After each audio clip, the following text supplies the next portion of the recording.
What's up guys, Gensei from Team Peer Pressure, and this is going to be deck profile on Budget Chronicle. What I define as a budget deck, $50 tops, excluding shipping, for the entirety of the deck. I believe this deck's pretty solid. I personally call it Glory to Tom Chronicle. Big focus of the deck is obviously most of the cards in here will either have Glory, which means your opponent can't guard with 1s or higher, or Tom's skill, which means they can't guard with 0s or higher. Just general guard restrict. Guard restrict. So many guard restrict. Make it not fun. Your opponent can have like so many cards in hand, it's like, nah, you can't use it. So for my starter, I am running one of Steamworker Kuda.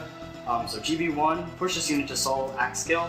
Your Vanguard gets +5, and on hit, rewind a unit. So you take a unit from the rear guard on hit, send it to the bottom of the game. So why run Kuda over any other starter, like, let's say for example, Chronojet Dragon or TikTok Worker?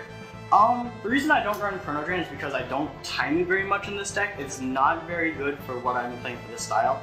And TikTok Worker, again, timing is really strong, but the cards I'm playing does not really give TikTok Worker that appropriate strength. Say like if I have Lugal out here, or like what grade 2, and I swing out with it, I'll call it grade 3, but my grade 3, unlike Gear Eagle, which is on hit, I time the unit, my other ones are very vanilla in the rear guard, so I have no reason to run TikTok Worker in this deck. Okay. For my grade 3s, I am running, of course, 4 of Chronojet Dragon. Just like every other Gear Chronicle. Just like every Chronicle. Default Chronicle, guys. Yeah. Guy's fantastic. GB2, when he attacks, he gets +5 in Glory. So just, even if he's swinging by himself, that's 16k, they can't guard with 1s, no PGs, that's always really solid. And on stride, counterblast 1, and you rewind units, you take another one of the rear guards and you send it to the bottom. This deck is very good about clearing out rear guards, as well as, again, just the guard restrict. For my backup grade 3, I am running 4 of Nixie number Dragon.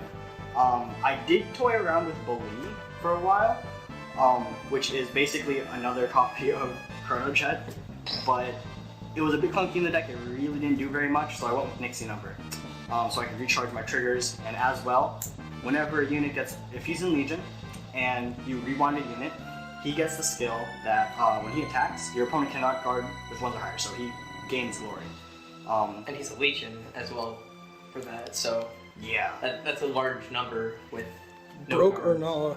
Yeah, just by himself, that's 23, and if you have a booster behind, even better. Your opponent will basically have to guard a minimum 20 with grade 0s. So what made you, now you said for Puzur-lli, but what made you choose that over any of other Gear Chronicles grade 3s? Mainly because a lot of them also burn through a lot of counterblast, and the deck does use a lot of counterblast. And while we do run things to countercharge it, I still like to keep my resources open just in case I can't get into it. Okay. And now for the grade 2s, and it's personally my favorite part of it, I'm running basically all Silent Toms. Well, Gear Chronicle level Silent Toms. So I have for the first part of that, Steam Knight Lugal. So GB1, counterblast 1 when he's placed on rear guard circle. He gets +2000, so he's 11k, and he gets Tom's skill. So even if he's just by himself, your opponent's going to have to drop 5k in just any card. But you would usually leave him open, wait for your Vanguard to attack, and drop triggers on him, so your opponent has to burn a lot of cards. Another one that does just that, I run 2 of Steam Knight Puzur-lli. Same thing as far as the Tom skill, except he is Soul Blast 2. Reason I run him versus things like Ishin, which also does Tom skill whenever you rewind something, is again just to conserve on counterblast, and he's still pretty decent. For Soul Blast 2, even if you're not at GB, he does not require GB1. So you can, if you go first and you ride into grade 3, you can play Puzur-lli. And say you're for the early pressure. Yeah, if your Vanguard can't get through, you toss and you get like crit triggers or whatever trigger, toss on the Puzur-lli, Soul Blast 2. They can't guard unless they want to drop a PG or a lot of cards from their hand. Okay. That's my Tom lineup. Of course, what is any Gear Chronicle deck without Steam Fighter Amber? So Counterblast 1, well, when this unit attacks and if it's boosted, you choose one of your opponent's grade 2 or less rear guards and you send it to the bottom of the deck. Again, a really good way to clear out the rear guards.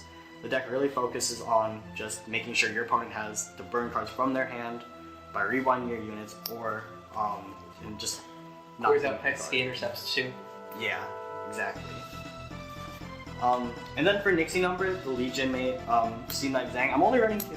Again, the deck, while I do run Nixie number, I don't value Xang very much in the deck. So he is Counterblast 1 if your Vanguard is in Legion and he hits, you bottom deck. Usually, if I can help it, I prefer to ride into him or use him as discard fodder for guard, just so that way I know I can always Legion into him. But otherwise, I don't. I feel like 2 is a good number. Okay. I did rather than the general 4 for Legions. Yeah, since Legion is very secondary in this deck, I didn't really see a point to run any more than 2. I did experiment with 3 for a little bit, but it got a bit clunky. Okay. So for grade 1 lineups, I am running 4 PCs, Steam Knight Sanilar. You can also run Withdrawn Gear Raven. Reminder that this is Budget Chronicle. Yeah. If you were looking for Arlen, go to a different video. Yeah, if you're looking for Arlen, who countercharges, which would be great in this deck. And if you have it, fantastic. But that card is $10, and if you're looking like you're just getting into the game, maybe you don't want to drop $40 on just countercharging perfect cards, countercharging, taking face down damage and flipping it face up. So I feel like Sanilar is still a good option. Vanilla PG. Can't go wrong there. You can guard your rear guards with those. And it comes in the trial deck, so it's really easy to obtain. And then 4 copies of the Countercharger Steam Fighter Ur-ningin.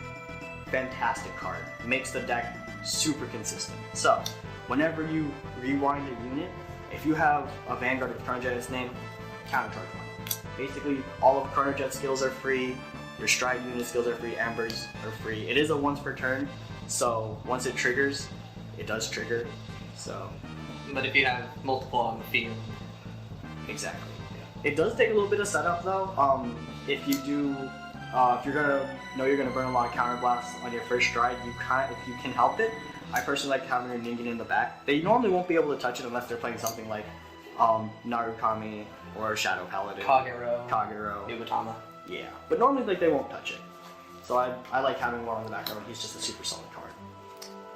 Next, 3 copies, Steam Maiden Danish. Again, a good way, what she does is, when she's placed on rear guard, you choose one of your opponent's rear guards, send it to the bottom of the deck, rewind it. Your opponent then chooses a card from their deck that is grade -1 and calls it to rear guard and shuffles the deck. I personally like to use it, just so that way I can trigger off Ur-ningin. If I've already burnt like 3 counterblasts, for example, just by playing her, I can recharge them for free, as well as I can use it to get rid of starters and they can't grab it because they have no way to grab a grade -1. Yes. So just for anybody wondering about that interaction, when it's put into play, your opponent can search for any card that is a grade less than the card that is put back. So if you send back a grade 0, they have the option to search for their deck for a grade -1 card. However, as none of those exist in the game, there is a failure to find if they choose to search, and they have to shuffle their deck after finding nothing. Yep. Yep. And as with any Stride deck, I do run Stride fodder. I only run 3 copies of the Steam Breath Dragon. He's a searcher for Chronojet. If I have like Nixie number in hand and I'd rather just have Chronojet, especially in the early game. Play him out on the rear guard reveal, a grade 3. Lets you search Chronojet, add him to hand, and you discard a card. As well as, as a Stride fodder, if you were to discard him from hand to pay for cost per Stride, he counts as grade +2. Basically, he's a grade 3 in hand if you're trying to Stride. Essentially running on 11 grade 3s. Definitely helpful, makes Stride very consistent. And then for triggers, I am running 8 crit. They are vanilla.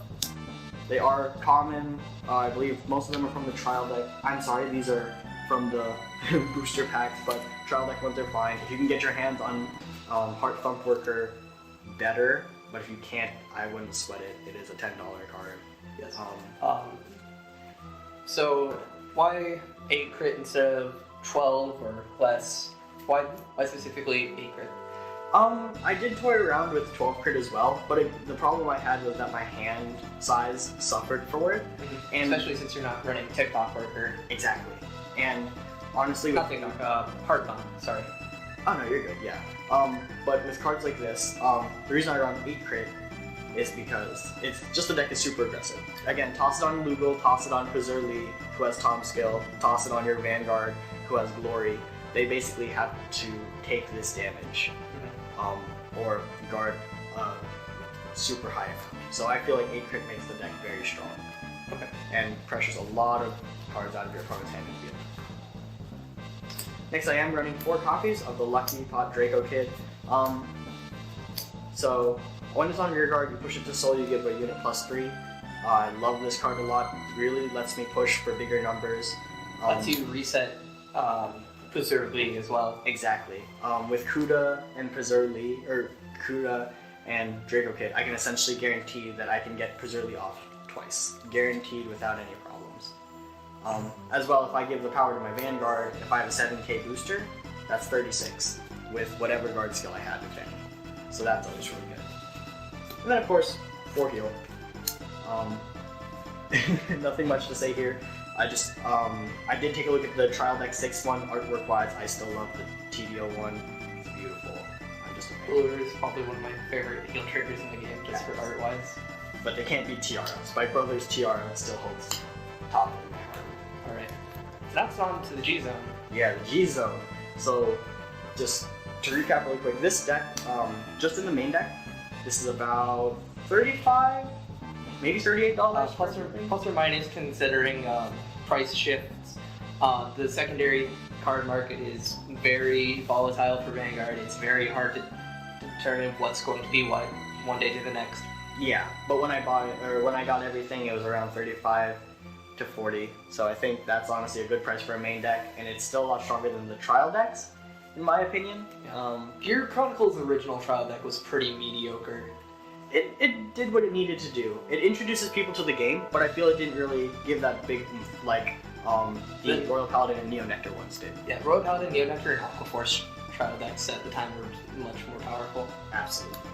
And so, going on to the strides, I am running 4 copies of Fiery March Colossus, the most overpowered single rare stride I have ever seen. I agree. Honestly, one of my favorites. So, on attack, counterblast 1, you choose one of your rear guards, and you tuck it to the, and you rewind it to the bottom. You choose one of your opponent's rear guards and you do the exact same thing. Now, your opponent can't call units to Guardian Circle of the same grade that was rewinded on your opponent's side. So if you rewound a 0, you rewound their starter, they are not topped. They can't guard with 0s. If you rewind one of their 1s, they are what I like to call mini glory. They cannot call perfect guards. And as a finisher, this card's fantastic. So strong. So very strong. Too strong, son. A bit expensive just because of you have to get rid of your own rear guards as well. So in the long run, it does cost you. Although you can use it to recharge triggers. That is true. That is very true. And especially if you have like a Lugal file here and you just have a trigger behind it, that's still 16. You recharge your trigger. Yep. And you get mini glory or top skill. Well, you could throw your heal trigger back into deck with that. Yeah. I'm also running 2 copies of the TBO6 Interdimensional Beast Metallica Phoenix. Again, I actually like riding this as my first stride if I don't feel like burning a lot of cards from my hand, just for the mini time leap. So yeah, when he attacks, you take a card that's face down your G zone, puts it face up, does not have to be a copy of Metallica Phoenix. Choose one of your rear guards and time leap it. But you must have a Chronojet card. That's the only problem. Honestly, I love this card. It, again, like, what I do with it is I attack with my rear guard file. I only have 1, right? I take my grade 1, I time leap it, so I take it, and I bind it face up.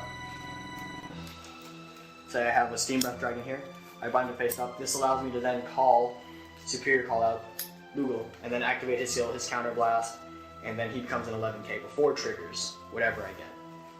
So, as a first stride, pretty decent, and then at the end of the turn, he goes to the bottom and then Steam Breath. It's really good with grade 1s or grade 2s that enter the battlefield effects, like Danish or Actually, one of my favorites is Glimmer Breath Dragon. Yeah. And also, another amazing thing about Metallica Phoenix is it sets up your Generation Break 2 for Chronojet Dragon. Oh yeah. Yeah, so if like you're afraid that you won't be able to check into a 3, you don't have a strike fodder in hand, you basically can guarantee that Chronojet Dragon will have glory next turn. So he will be swinging 16 plus his booster if he has one, at your opponent's face, and they can't guard with ones. It's really nice. Finally, and this one I'm not, I'll be completely honest with you, I bought this, it was 25 cents, and I was really just, because everything else at the time was Do not get this card. Do not get this card. Interdimensional Dragon, Lost Age Dragon. So, on hit, you choose one of your opponent's rear guards, and rewind it. Take it and put it in the bottom deck. This card, I pretty much only use it for Metallica Phoenix's cost. However, recently, there's another card that's dropped tremendously in price. I believe his name is Interdimensional Dragon Ragnaclock. So Ragnaclock Dragon. Yeah, The old BTO 1 or 2 win con of Gear Chronicle. He's back. You can get him for about $5 at this point in time. I do not know for future reference, but right now he's about $5. Do not get Lost Age Dragon. Please, for the love of God, do not get Lost Age Dragon. I would even say get Mystery Flare before you get Lost Age Dragon. At least with Mystery Flare, you have the chance for the take an extra turn. That's true. I don't know what I was thinking when I got this, but I mean, heck, 25 cents on Budget Chronicle, not bad, but definitely switch over to Ragnaclock. With the whole deck, that's $50, and it still meets the budget requirement. Yep.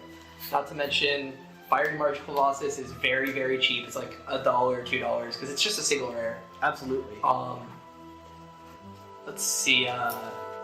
Metallica Phoenix is only about $1 because it's just from the trial deck, and you're only getting 2 of them. Yeah. And then Ragnaclock's the only expensive thing because he's a triple rare. Triple rare, but he does, so really quick what he does, when he attacks, you counterblast 1, you flip up a copy of himself. I believe it's, if you have 2 or more face up in the G zone, he gets a crit, and your opponent is topped. He cannot guard with zeros for that attack. Super good. Basically, if you know that your opponent doesn't have PG, or even if he does have the PG, pressure it out of his hand. It's still really solid. Not to mention, since everything on your field has guard restriction of some sort, you can just toss the crit somewhere else. If you draw it, toss trigger somewhere else. You have enough power in other cards to where if they perfect guard your Vanguard, there is no good option. Yep. But yeah, guys, that is the deck profile for Glory to Tom Chronicle. Make the deck if you feel inclined to, and let me know how it works out for you guys in the comments. And thank you and have a great day.